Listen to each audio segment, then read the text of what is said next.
Twitter, and none of that. What was it? It was what?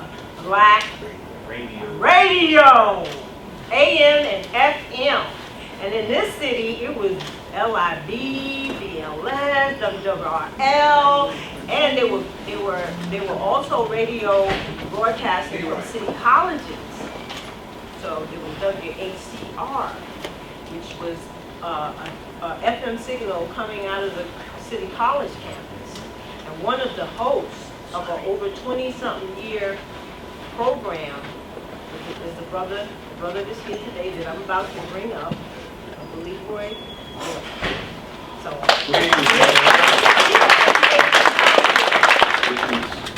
That there is no God but Allah, and that Muhammad is his apostle. And I greet you in our nation's greetings of peace and paradise. Assalamu alaikum. I'm also here to tell you sincerely that I respect everyone who's present, their belief system. Artists have been able to achieve this, but the ones that have, we've seen a demise. I'm on 100%, 100. Red and blue, purple like Prince. Red and blue, purple the Benz. So it's not this over that, but I represent. When I come before people, I represent more than me. Let's go back. I don't even know what year it was. 80. 80? It was late 70s, 80s. There's a brother named Brother Ransford. His name is Menelik. And Menelik and I are in Mosque number 7 on 116th Street. Menelik comes to me and he says, look, you got this brother. You gotta meet this brother. He is a healer, and he went through all these things about the brother. His name is Sebi. I said, where's he from? He said, Honduras. I said, I ain't interested in talking to any black people from out of the country to deal with black people here in America. Because I had just had an experience with a healer from South America who took advantage of our people. So I wasn't going to be a conduit for that. But Brother Menelik stayed on me. And here's the way I met Sebi, and it was, for those of us who believe in the unseen, it was spiritual. I went to work on a Saturday morning, maybe something like this. It was cold. I went to work to clean up the desks and whatnot. Then I came to 126th Street to see a friend of mine who wasn't home. Then I said, well, let me go on back home, 113th Street. So I'm on my way, and I meet this sister who had been a Muhammad Speaks customer of mine in the Bronx. And we hadn't seen one another in a long time. We started talking, and it started snowing. So we come into the lobby of the state office building. Brother Menelik comes in shortly. He says, your son told me that you would be here.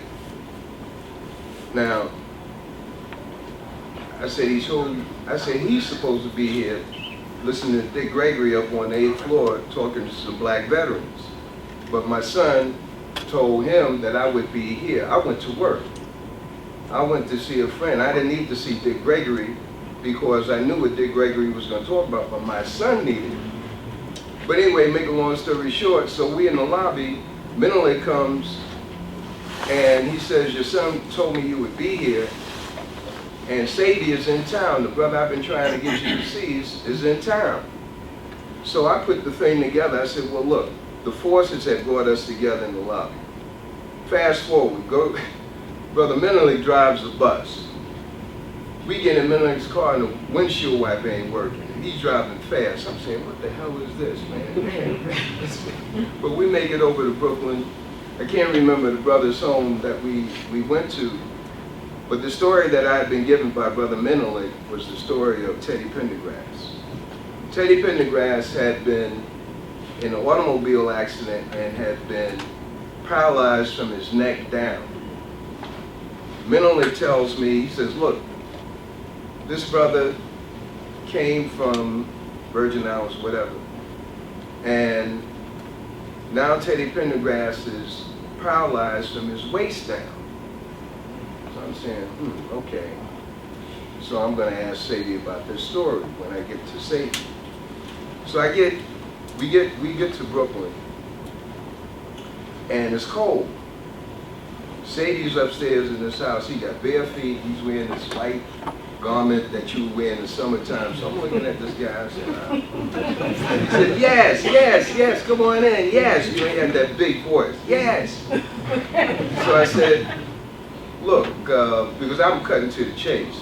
Because the brother wants me to get Menelik on the air, and I ain't for it, but the forces have brought me together with Sebi, and I said, I want to talk to you about Teddy Pendergrass. So he said, yeah, no problem.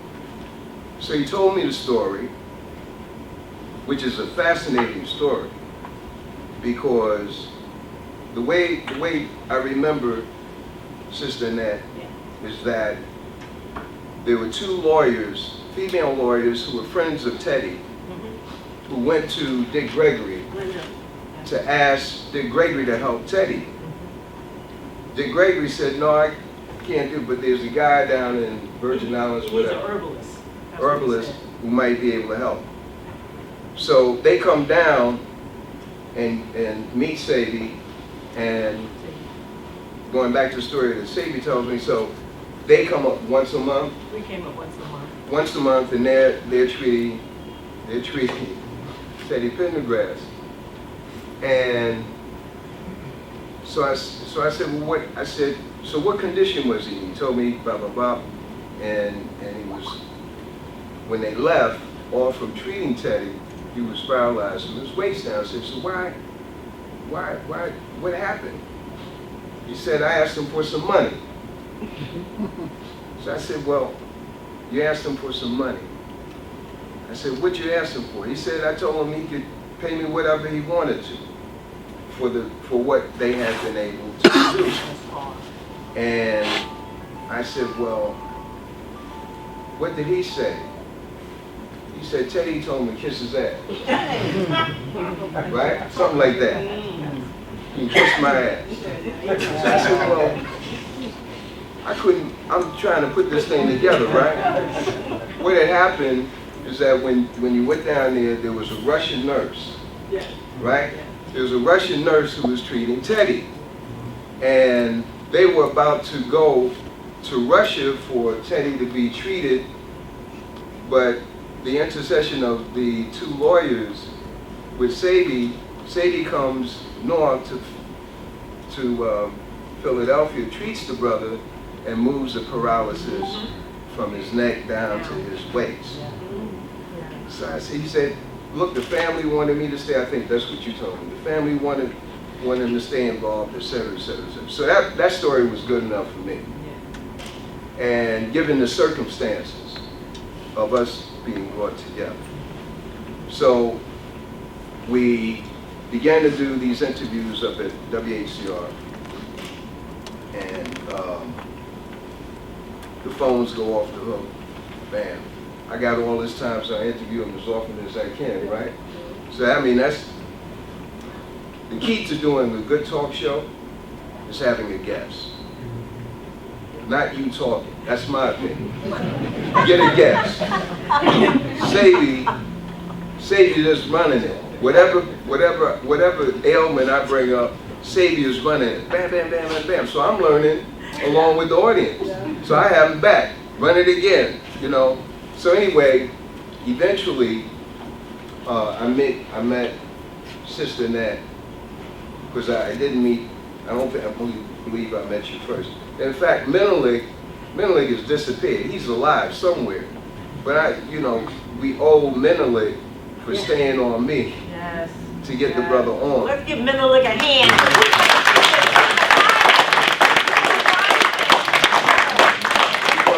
It was more than just getting the brother on the air. It's the amount of lives that were saved and have been saved by way of Sebi's dialogue on air. And this is every one of us, based on the teachings of the Honorable Elijah Muhammad, we have God in us. See, there's Namaskar, see the salute to God in you. We are the original people who God is in us, just waiting to develop. There's no one here to be a failure at all. Whatever age you are, God is in us, and we just have to think in the God mind. Sebi demonstrated that. Sebi was a liberator. Sebi, what did he liberate? He liberated us from the 1,010% in the medical profession. We still respect it, but we have questions when we go. And we're not afraid to ask questions. And if we think of a question after we go, we come back and ask questions. That's what Sebi has done for the group of people that he's impacted on. That he could take a lady in her 50s, when she's 55, the sister, the late Sonny Carson had a friend who, they're getting married late, they're in the 50s, and the woman wanted a baby. So when you come to Sebi with something, nothing is impossible. That's the God mind. Nothing is impossible. What? I can imagine, I wasn't there. What? No problem. We gonna fix you up. Don't worry about that. The woman had the baby. And at the event we had at the Masonic Hall in Brooklyn, the little girl showed up. Yeah, and she showed up here. This was see, I say almost everything. Everything. This is when he came to Sister's place in Brooklyn, and the woman came with the little girl. She was jumping. She was like about 9 years old. Because her mother had told the story. The woman had stopped mincing. That's what it was. Her period had stopped. She was going through menopause, and she came, and Sebi gave her all the intracellular cleanser, the blood tonic, the H1, and the woman got pregnant. I think she was 57. 57. Yeah. So, and she was, she started showing up at all the, at the events with the little girl. Yes, yes. These are just some of the stories. Another one. See, after I began, I would connect with Sister Nan and say, what's new? She said, well, we had this girl with sickle cell, and he's put it in remission. We have another one with myasthenia gravis. I don't even know what that is, right? Yes. And that's where you lose your bodily function. Muscular. And high blood pressure. Okay. So what we did, we videotaped 4 people who could testify as to what happened before they came to Sebi, after they came to Sebi. So the little girl who had sickle cell is another miracle story. But sickle cell is non-curable, as you know. You bring it to Sebi reverse everything. So the little girl, her aunt brought her, this is an interview, you see it on the interview, you see the tape. But her aunt brought her to Sebi. It was over on Flatbush Avenue, the Wild. And the girl, here's the way it happened. The girl, young adult girl in her 20s, she had these crises over and over again. So she's in the hospital, and she's in a crisis, and what they want to do is a partial hysterectomy. And the aunt comes, it was either the grandmother or the aunt, comes to Sebi, tells him what the situation is. They can't do the partial because the blood count is not up. So Sebi gives the aunt compounds to take to the hospital and give the girl surreptitious. You know what I'm trying to say. Undercover. All right? You say Negroes with ties can't spell. Anyway, so the girl's the girl's blood count goes up, meaning, you know, she can be operated on, but the aunt sees that the compounds has helped her situation, and she says, no, I'm taking her out. So she brings the little girl to Sebi, the young girl, she was a small young girl. Yeah. She brings her to Sebi. Sebi puts her on a protocol. The very next week, she comes back and she's in pain and wants some herbs, all right? Wants some compounds. So Sebi, this is the other part of Sebi. Sebi is an affectionate brother, but he's also a hard taskmaster. I'm talking about from what I see from a distance. Sebi says, no, I'm not giving you nothing. And the little girl is on the floor. This is her testimony. She's rolling on the floor, she's in pain. He said, you ate something you weren't supposed to eat. She said, no. She denies it. He said, I'm not giving you nothing. This is the girl telling me. So she finally fessed up with the pain. So I said, well, what did you eat? I'm asking her in the interview. And she says, I said, what? She said, I ate. She said, I just ate a little piece of pork. And it threw her off. It threw her off and it proved to her. She had been getting, I had a friend who saw the interview, and he was a street pharmacist.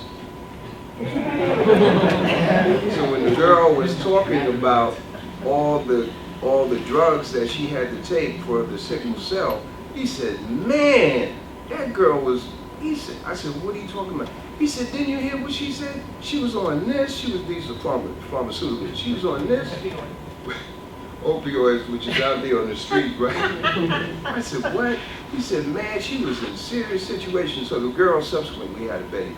Yes. And moved to Texas. Yes. Ife. Sadia Ife, she's in California. Sadia Ife. Here's a young sister who was independent, meaning she could do everything on her own, and as the disease gradually got to her, she could not drive her car. She had to have people help her. When she came to Usha, it was one flight up from, it was a loft, it was one flight up. They had to carry her up. I said, so what, this is on the interview, I said, so how were you when you left? She said, I walked out. Because Sebi had put the compounds together, they're escaping my name right now, Bolo, and all the compounds together and rejuvenated her body. Okay, she goes back home. No, over a period of time, she regained her abilities. I said, so what happened? What did the family say? She said, the family were happy. She said, but the minister at the church said the only person that could heal you had to be the devil. What? They could not ascribe it to a black man. And I'll conclude with this. Sebi, when he put the ad in for AIDS, he didn't put the ad in, he had a neck on it. The neck was on the firing line. I tell you, and Brother Leroy, I'm just concerned with black folks. That's me. So they put the ad in the Village Voice and the Amsterdam. Put in the Amsterdam and the Village Voice. We cure AIDS. That's the headline. So there was some reverb on the ad in the Voice. So I'm talking and now saying, so why are you putting an ad in the Village Voice? I said, why? What? I question it. I'm a real doubter. So, Sadie has to put the ad in again. I get a phone call, not from the net, from somebody who said, hey, turn on the 6 o'clock news. Sebi is being arrested. So I turned on the news. Sebi is coming out of Usha Institute in handcuffs. Now, here's a small black guy over on Flatbush Avenue. They got the cameras on him. Practicing medicine without a license, something like that. Because he ran the ad, they ran the ad, "We cure AIDS." Now, I'm questioning it, but I call this segment of the presentation Sebi, Bear Rabbit, Sebi, Anansi the Spider. If any of y'all know about folk tales. All right. That's a character. So what happens is that Sebi goes to trial. He has a good lawyer. He got the brother's name. Anyway. Great lawyer. And they go, I can't go to the trials every day. I went one time, but I had my son go. The same son that was supposed to be here looking at Dick Gray. You went every day? Yeah. Excellent. Yeah, it was awesome. Sebi took the stand in his own defense. I think the lawyer didn't want him to do that. And that No, he didn't want. the lawyer didn't want him to do that, but Sebi straight ahead guy. Bam! The end result, not guilty. What was Sebi's position? When the white man took us out of Africa, he did not bring our diet with us. We've been eating your diet, so therefore we sick, and I have the right to administer those things that we originally would have had in herbal form.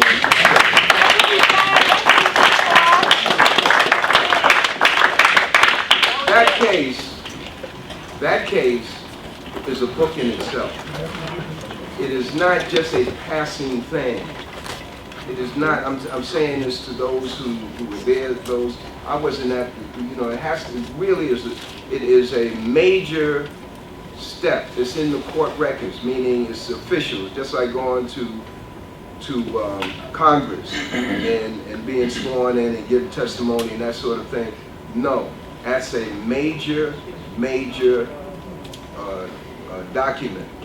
The fact that that case was won by a black man taking a stand on his own with the lawyer there, but that is not something that we can overlook. Sebi said, don't say that Sebi cured AIDS, say that black people cured AIDS. So Sebi was bold, at the same time he was very humble, and at the same time he was a black conscious individual. I can't call him a nationalist because titles didn't, but he was black conscious. He was a major teacher. The young brother, Kimani, as well as he presents, he's a product of Dr. Sebi. Paul and Phil, products, blue pill, black pill, green, red pill. I'm saying, what are you talking about? I'm still in the matrix. What are you talking about? Talk no pills to me, give me a vitamin. But the bottom line, I'm very honored to have been a part of Brother Sebi coming to the public and being a force to change the complexion of the holistic healing community, particularly in the black community. Anything that happens in the black community reverbs outside. Anything. If you put on some painted sneakers today and walk on 125th Street, you're going to see it on 34th Street. It's a new style. Where do you get it from? I saw it uptown. And we should look at Sebi not as a personality to worship, but look at the knowledge that he carried and the example that he set of manhood. And last but not least, I said that a few minutes ago, he had sisters around him. And whenever he went to the Usha Research Institute on Flatbush, any place that he was set up, he always talked about extolling the virtue of the black woman, of the woman. And that's significant in this nation of white supremacy, black inferiority. The black woman is not affirmed as much as we need to, black men, we need to affirm the black woman, because she is the first teacher, the first mother, the first healer. And it's this being that enables us to go forward. They say behind every good man there's a good woman, and that's true. And Dr. Sebi and Sister Annette and the others on the staff have proven it. Where do we go from here? We have to look at the knowledge we have. Everybody in here can't be a healer. Everyone can't be a leader. But with the knowledge we have to take part in some aspect of the liberation of our people from a health standpoint. There's the vaccine movement, meaning the truth and vaccine movement. There's breakfasts that our children need to have on the weekday mornings. There's education that we have to have in the Masonic lodges, in the churches, etc., wherever we can teach our children, starting first with our own family. We have to take what came from Dr. Sebi as fuel for what we have to do for the future. And Brother Kimani, thank you very much for opening up. Brother Kimani, not everybody can do that. At a young age, I learned how to begin to do it, but the brother handled himself so well. It's really edifying to see young brothers step forward. And we have to encourage that in our own families. Thank you, God bless you. Thank you for this.